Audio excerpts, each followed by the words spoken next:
வரும் சட்டமன்ற தேர்தலில் பாமக 200 இடங்களில் வெற்றி பெறும் என அக்கட்சியின் நிறுவனர் ராமதாஸ் தெரிவித்துள்ளார். சேலம் மாவட்டம் மேச்சேரியில் மேட்டூர் சட்டமன்ற தொகுதி பாமக வேட்பாளர் ஜி.கே. மணியை ஆதரித்து வாக்கு சேகரிப்பில் ஈடுபட்ட அவர், விவசாயத்துறைக்கு தனி பட்ஜெட் போட வேண்டும் என்பதில் பாமகவிற்கு இருக்கும் அக்கறை வேறு எந்த கட்சிக்கும் இல்லை என்று தெரிவித்தார். விவசாயிகளை கடவுளாக பார்க்கும் அன்புமணி தலைமையில் பாட்டாளி மக்கள் கட்சி 200 இடங்களில் வெற்றி பெறும் என்றும், ஜெயலலிதாவும் வேண்டாம், கருணாநிதியும் வேண்டாம் என தமிழக மக்கள் முடிவு செய்துவிட்டதாகவும் ராமதாஸ் கூறினார்.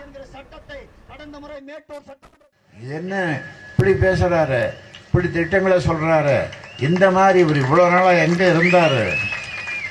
இவருக்கு நாம வாய்ப்பு கொடுக்கணும். வேண்டாம், ஜெயலலிதா வேண்டாம், கருணாநிதி வேண்டாம், 2 பேரும் வேண்டாம், மாற்றம் முன்னேற்றம் அவங்க சொல்றது சரியாதான் இருக்குது. மாற்றியே தீரணும், இவங்க 2 பேரையும் மாற்றியே தீரணும். அன்புமணி வந்தே தீர வேண்டும். 2 கோடி குடும்பங்கள்